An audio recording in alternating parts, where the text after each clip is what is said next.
Well, I was just about ready to start mounting the rocket and the nozzle broke off right there at the thin spot, so I've got it glued back in. So we're just gonna have to wait until it hardens. And I went ahead and used the thick glue on it. Maybe I should have used CA, but anyway, for the quick dry. But I used the thick glue, so that's gonna take a good 45 minutes to bond. So good chance to give everything else a chance to dry anyway. So got all these components over here hardening. I got to go find some mesh for that safety netting anyway.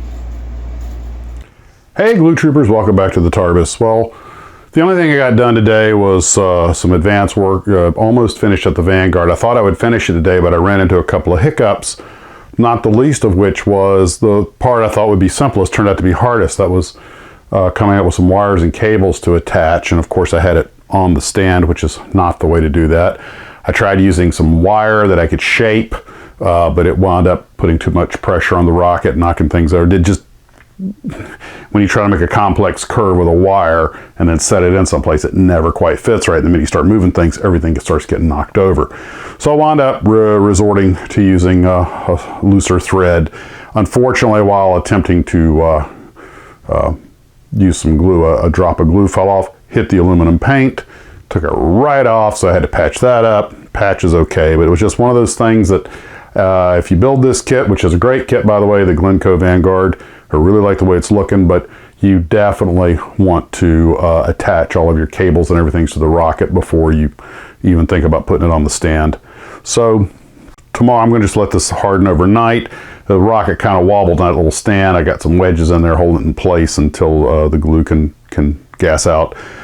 But it's looking pretty straight. I found my wife had some mesh for her dolls that went really well with to make that safety curtain they have, which was a mesh wire curtain that was, I'm not exactly sure what it was supposed to do, but it's part of the gantry system. So this one is TV3, which was the famous one that explodes on the pad and the top falls off. And this one had the big yellow band around the second stage, which I assume was for tracking. But Vanguard was not a super successful system. I think they got 3 successful flights out of, I believe it was 11 launches.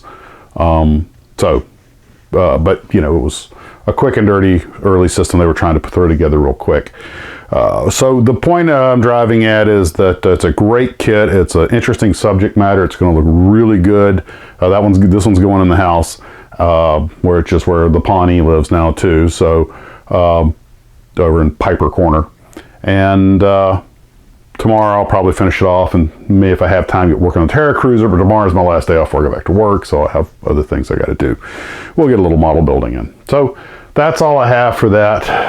That's really all I got done today, and I don't know. Tomorrow's pretty busy. I don't know if I'll be able to get any content out, how much work I'll be able to get done. We'll just see. So, there we go. That's all the news from the Tarbis. Guys, take care of yourself.